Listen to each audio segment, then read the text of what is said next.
288 लोग ट्रेन के हादसे में मर गए। हमारे प्राइम मिनिस्टर भी पहुंच गए, मगर कैसे हादसा हुआ वो मरने वाले नहीं मालूम किस किस के भाई बहन थे। मगर हमारे वतन अजीज में जब गरीब मरता है, चाहे किसी मजहब का हो, हिंदू हो, दलित हो, आदिवासी हो, मुसलमान हो, ईसाई हो, जो गरीब मरता है तो गरीब की जान की कीमत हमारे मुल्क में नहीं है। सब मरते हैं, मगर दलित जब गरीब मरता है, मुसलमान या गरीब हिंदू मरता है, कोई उससे कोई इंसाफ नहीं होता। 2 दिन 4 दिन अखबार में न्यूज बनती है, उसके बाद कोई उस गरीब को पूछ कर नहीं देखता। आपको मालूम, आदिवासी लोग हमारे मुल्क में 70 लाख आदिवासी लोग डिस्प्लेस हो चुके, कोई पुरसाने हाल नहीं। 288 लोग मर गए, इसका ले लो, मौज बनाओ, मगर कैसे मरे उसका जवाब कौन देगा? क्यों मरे उसका जवाब कौन देगा?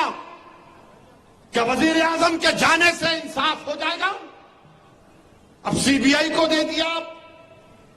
मेरे अजीज दोस्तों और बुजुर्गों, अफसोस होता है, तकलीफ होती है जब इस तरह के नजारे हम देखते हैं। 3 ट्रेन, 1, 2, 3 ट्रेन में टक्कर, और विश्व गुरु की बात नरेंद्र मोदी करते हैं। भारत सुपर पावर बन गया है, 3 ट्रेन की टक्कर को आप नहीं रोक सक रहे।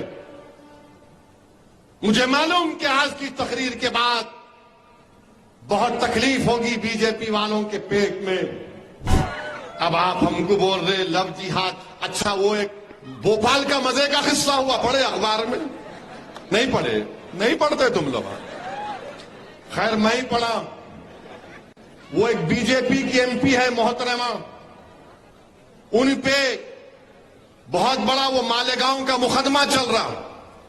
तो एक बच्ची के अम्मा बाबा उनको जाके बोले, मैडम हमारी बच्ची किसी के इश्क में मुब्तला हो गई। तो उन्होंने बोले उसका एक ही इलाज है, उसको ले जाकर केरला पिक्चर दिखाएंगे। क्या नाम है केरला? हाँ? हमारे एमएलए अच्छा जानकारी रखते हैं।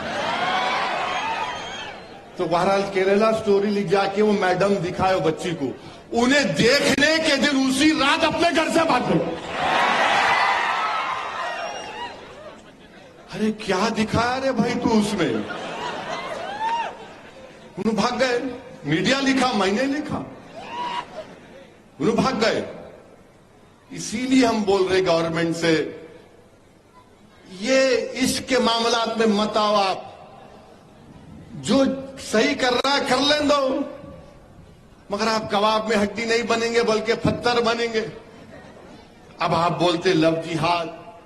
अच्छा, अगर महाराष्ट्र में लव जिहाद हो रहा है तो एक एस्टिमेट दो, नंबर दो कि अहमदनगर में ये हुआ, कोल्हापुर में ये हुआ, सांगली में हुआ, वेस्टर्न महाराष्ट्र में हुआ, मराठवाड़ा में हुआ।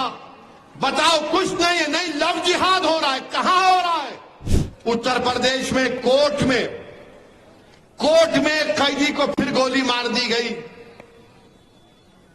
वो मर गया वहां पर। मैं शुरू से कह रहा था कि एक ठोक दो की पॉलिसी गलत है। जमहूरियत में गोली से नहीं मारा जाता किसी को, अदालत से फैसले दिए जाते हैं। मगर कोर्ट के अंदर आकर उसको कत्ल कर दिया गया। अब आप बताइए कौन सी चीज बाकी रह गई है? अब लोग हम पे कहते नहीं नहीं अभी भी ऐसा करना है, अभी भी वैसा करना है। मेरे भाई, सच्चाई को पहचानो, सच्चाई को जानो, अपने फैसले सही लो।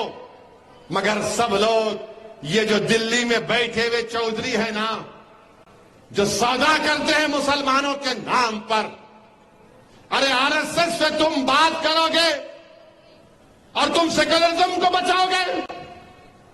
आरएसएस से तुम बात करोगे?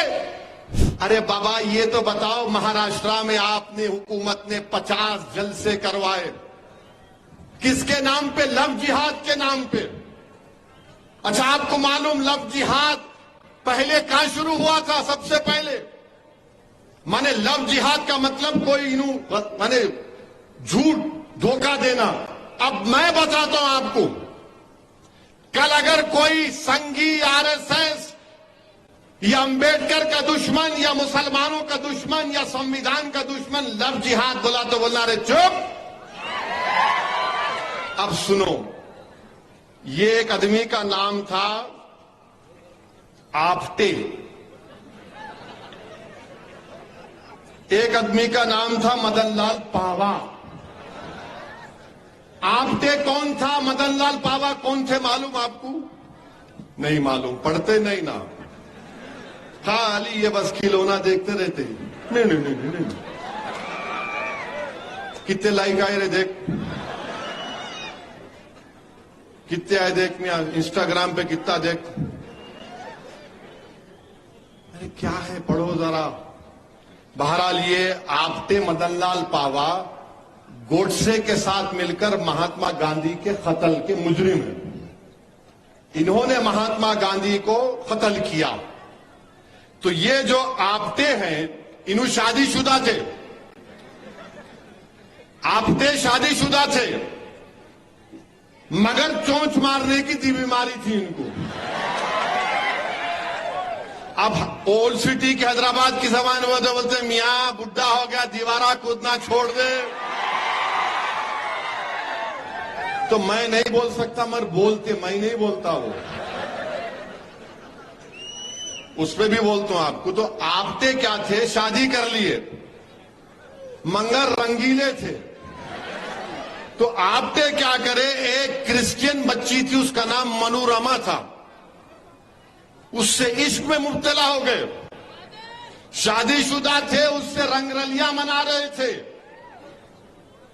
उन्होंने बंबई में पढ़ते थे, तो इन्हों जाके इनको चौपाटी पे लेके जाते थे, बैठ के पिक्चर देखते थे। बहुत बार, अब नहीं बोल सकता, 12 लंबी कहानी। अभी महाराष्ट्र कोल्हापुर में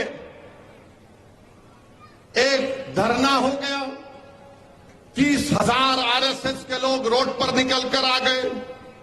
और क्या निकल कर आए कि किसी ने टीपू सुल्तान की फोटो लेकर निकला, तो आप रोड पर निकल कर आ गए।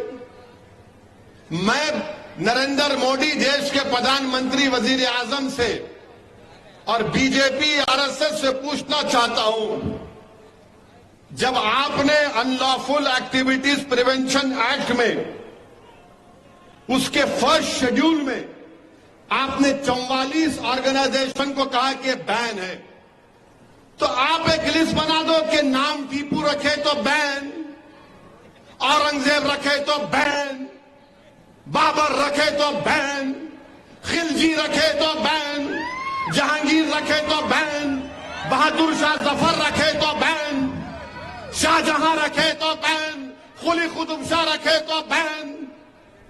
निकाल दो लिस्ट एक, ये नाम भी नहीं रख सकते आप, बोल दो। टीपू की फोटो लेकर गए, तो उनका एक मिनिस्टर है महाराष्ट्र का, गार्डियन मिनिस्टर दीपक केसरकर उनका नाम है। उन्होंने बोले कि हम 21 लोगों को पकड़ लिए। फोटो रखना जुर्म है, तो बताओ कौन सा सेक्शन है आईपीसी का? आपके पास प्रोहिबिटेड लिस्ट है, तो नामों की लिस्ट भी बना दो आप, और बोल दो कि असदुद्दीन ओवैसी नाम नहीं रखना, वरना उसकी जबान से भड़काऊ भाषण